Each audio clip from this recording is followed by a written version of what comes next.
Hey guys, happy Sunday. It's Super Bowl Sunday, if you're into it. I am not really, however. I'm actually just going to watch for the halftime show and the commercials because I'm really just not a big sports fanatic. So, yeah, but for all those out there celebrating, it should be, I think it's going to be a good game from what I've heard. But I wanted to come back on today. I've got little Miss Monroe here. She's hanging out in her dock-a-tot. Super warm and cozy. It's extremely cold here. Typical February weather. And I really needed to come on and just kind of, I feel like I'm always clarifying. I'm always, based on comments, I try to come back and try to help people understand where I was coming from. So I received a couple, I guess a couple comments that really was kind of like, okay, I guess, one particular comment was that this person thought that I didn't have any right to speak on the things I speak on.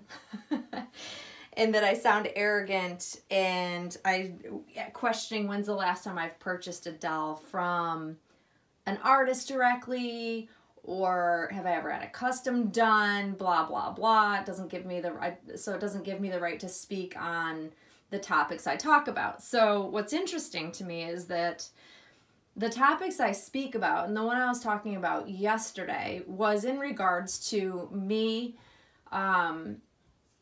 being a little annoyed, perhaps, that, people talk about that what they think the content in my videos are without fully watching them. And then labeling me a bully for having an opinion about something that I'm entitled to have an opinion about. So it has nothing to do with whether or not I've had a doll recently purchased directly from the artist or any artist.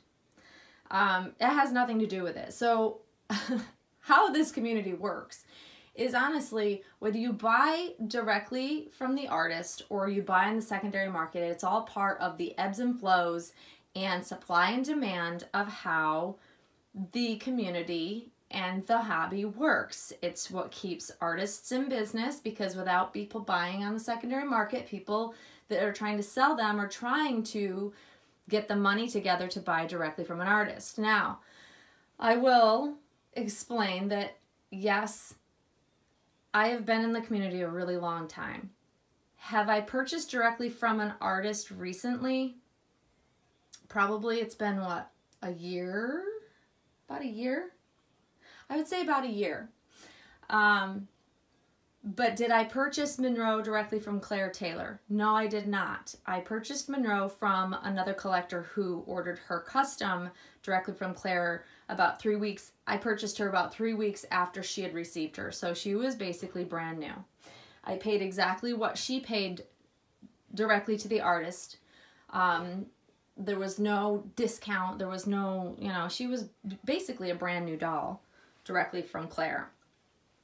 And I was very fortunate because, the prices have gone up since. Extremely high.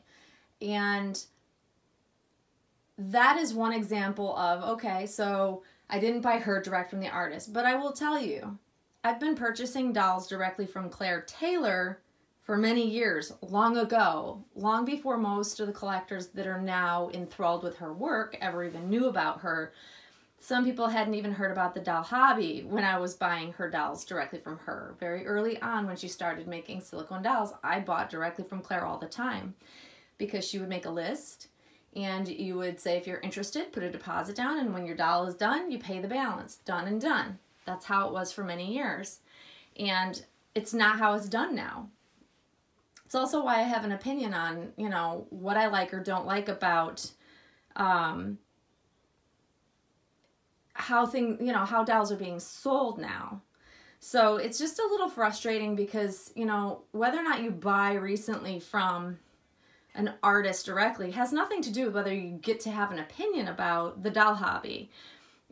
I've purchased majority of the dolls I've acquired over the years directly from an artist. Recently, not so much, because It's just worked out that way. And ultimately, it's all helping the community, all helps the artist. And here's another tidbit of information. I have been promoting Claire Taylor's work for many years on my YouTube channel. I've always talked about her in very high regard, about her work, about the quality of her work, about her as a person when I've done business with her for many years. So just because I haven't purchased this particular doll directly from her doesn't have any qualifier to whether or not I get to have an opinion about, you know, what's happening now. There's a reason why I'm not buying directly from artists anymore. And that's also maybe something people should go back and watch the video and see my opinions and why. And they are my opinions and I'm entitled to them. I have a YouTube channel and I can use the platform however I see fit. I am not mean. I am not trying to hurt anybody by sharing my opinion. All I'm trying to do is share my thoughts based on my experience. And that's what, quote unquote, my channel is about. It's based on my experience. My videos are only and can only come from my experiences in the past. And ultimately, the reason why I don't buy directly from artists, especially currently Claire Taylor, is because I don't care for the style of her selling. I don't like silent auctions. I don't like regular auctions. I never have. I participated very early on in my collecting journey in eBay auctions and quickly realized that I was overpaying. Every person that ever bought a doll on auction never could recoup their money. They couldn't even get close to what they paid for the doll, very rarely. And that was with silicone, with reborns, with one-of-a-kinds. Like, it's just, auctions push the price up. It just is what it is. I just don't care for them, and I'm entitled to feel like I don't care for auctions. That's why I stated in a couple of videos ago that I don't care for the silent auctions, because it's one step further, and not knowing what the bid is and not knowing, you know, a lot of information. It's not very transparent. It's what I have an issue with, and I know that I'll overpay. Some may think that, you know your limit, and, you know, silent auctions are great, especially when you limit a bid, because then you don't overbid. It's not the case, though. I've talked to a lot of other collectors that have participated in these silent auctions, and not one of them said, wow, it was a great experience. I didn't overpay because I knew my limit. No, people get caught up in these silent auctions. It's just the nature of an auction. It's very exciting, and some people really love that experience. Some people find it very off-putting, very stressful, and that's me. I'm in that category, so I can only share how I feel about it. And based on my previous buying directly from artists, it's just not the type of way I want to go about purchasing and bringing home a special doll. There's feelings associated with it, and if there's stress involved with any type of purchase, and this is what I also talked about in my video, if people watched it, they might understand better, that when there's stress or something that feels maybe a little iffy about the purchase and the transaction and the whole experience, it really does make it impossible for me to enjoy that doll once it's home. Once all the excitement has died down, once everything is like, the dust is settled, so to speak, it makes it very hard for me to bond with the doll. I've done it so many times, and I never kept the doll. I couldn't do it. And that's just my experience, guys. It's not me trying to be arrogant. It's not me trying to come from a place of ignorance, is what this person said, because I hadn't bought any dolls, in the last couple of months directly from an artist. It doesn't matter.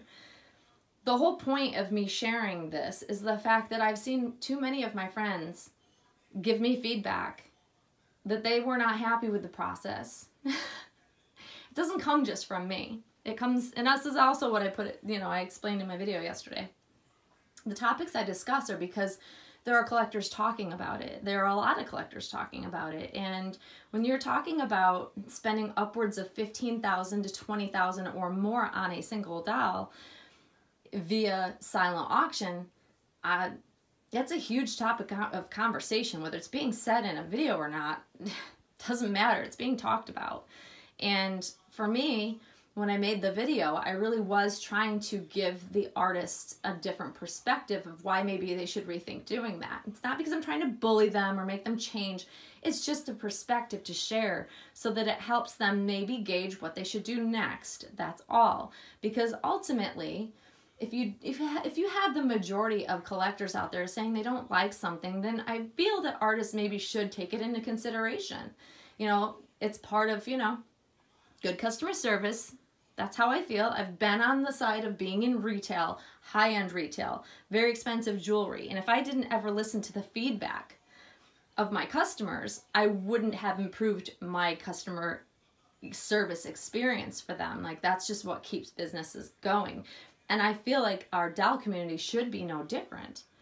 I think it's very important to keep those good relationships. And now I'm also going to clarify about artists having friendships with collectors.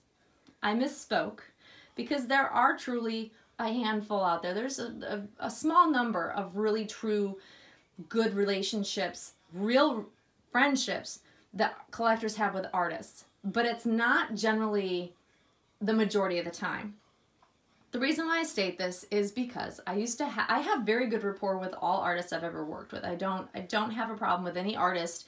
There's a couple of artists that I will not do future business with because I didn't care for how they handled the situation when a doll fell apart. And anybody in my shoes, if you go back far enough, you will have heard about this situation. And so ultimately, I'm not on bad terms with any single artist. I think that having a good rapport with an artist is very important. Being respectful of an artist, being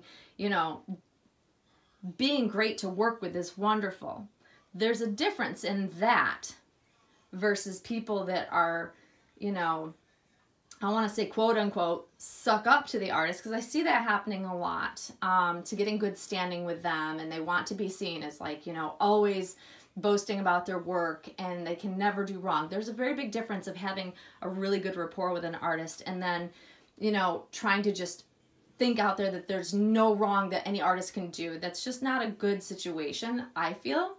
And so yes, there are some collectors out there that do have relationships, good friendships with artists, but majority of the time, artists look at us collectors as customers. Of course, they're going to have a good rapport with us, especially if you have a good rapport with them and you're great to work with. They want repeat customers. That's their goal. It's what keeps them in business, you know, laws of supply and demand, good customer service. That's really how, you know, they build their clientele. But to state that, you know, because you talk occasionally with an artist that you're friends with them, most artists will tell you, and they have said, specifically Claire Taylor came on and said, I am not friends with collectors. She put it out there for the whole world to see and felt she needed to make a public post about it because people were thinking they were friends with her, I guess, and it bothered her. And I, at one point in time, thought I was also friends with Claire Taylor because we used to talk regularly. It's just not the case anymore. I really believe that we had a great rapport when I was doing business with her directly, and that's what it was, and that's fine. But it's a realization to kind of understand that, you know, in the end, artists, they're putting out their work and they want good clientele, and having a good rapport doesn't mean you have a great relationship or friendship with them. And I just want collectors to understand that they should be careful with that because you can get your feelings hurt. You know, thinking that you're great friends with someone and they may not be thinking the same on the other end is always hard for anybody to realize, I suppose. And so, you know, artists have their work in mind. So when you're buying from an artist and you talk back and forth and you have a rapport and maybe you build a friendship, maybe you don't. Not all artists, you know, think the same way. So some may have really good relationships, but a lot of times those friendships, you know, began before they were big, really sought after artists, and you've known the person right along. And some have been acquired after the fact when they become very popular and you just build a friendship. That's great. I'm just telling you that that's not the majority of the time, unfortunately. And I truly believe that. I've seen it over the years. I've watched, you know, people have friendships that come and go. And I've also had several artists that were very friendly with me and were very chatty with me when I was working on a custom with them, or, you know, waiting to buy a doll from them. But then once the transaction was over, I was, you know, no longer getting messages from them. And that's fine. It's just simply how it is, you know. And there's only so much time that an artist can spend conversing with all of us. There's a lot of collectors out there, you know, artists get overwhelmed. And I know for Claire Taylor especially, she gets hounded. She gets a lot of questions, even though she can direct people to, you know, frequently asked questions on her website, and people can do their homework. Most people don't. They just message away before they even look, and I'm sure that's led to her kind of shutting down, responding to a lot of questions. I'm sure that's the case for a lot of artists, and that's totally understandable.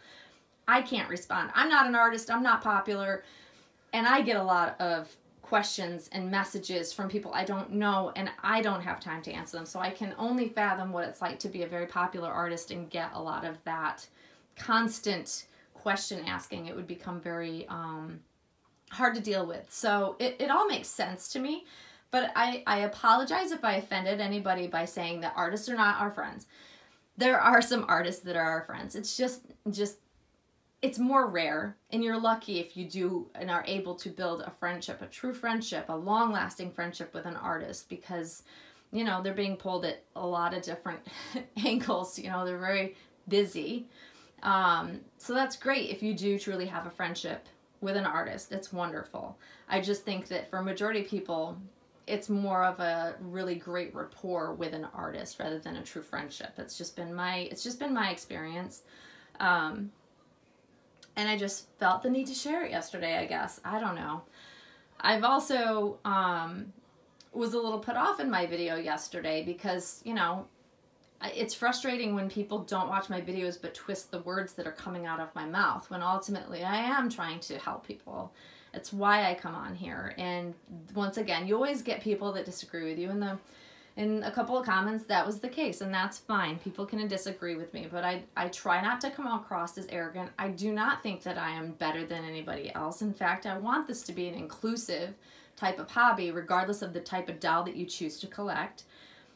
I just want people to find their dream dolls. It's always what I've stated for many years in my videos, is I really do enjoy seeing others get their dream dolls and finally, you know, enjoy something they've been searching for a long time. It's really the goal for anybody. So my apologies if I offended you, if I was too harsh. It was not my intention. But I do come on with, you know, sharing my own experiences. It's the only way I can. So ultimately, that's my goal, and hopefully you guys understand that. And moving forward, I will try to be careful how I word things, and, you know, my goal is never to offend anybody. My goal is always to just help and inform. That's ultimately why I come on. And, you know, whether or not I buy directly from an artist today, tomorrow, the next day, I'm still very much a part of this community. Whether I buy on the secondary market, you know, or directly from an artist, it really doesn't matter. I'm still entitled to have an opinion about, you know, things and happenings that are in the doll world, so to speak, and in our community. But yeah, I guess that's what I wanted to say, guys. And if you stuck around for this long 18 minutes, I thank you for that. But I hope you all enjoy your Sunday. Enjoy the Super Bowl if you're watching it. And yeah, we'll see you soon. Thanks for watching. Bye-bye.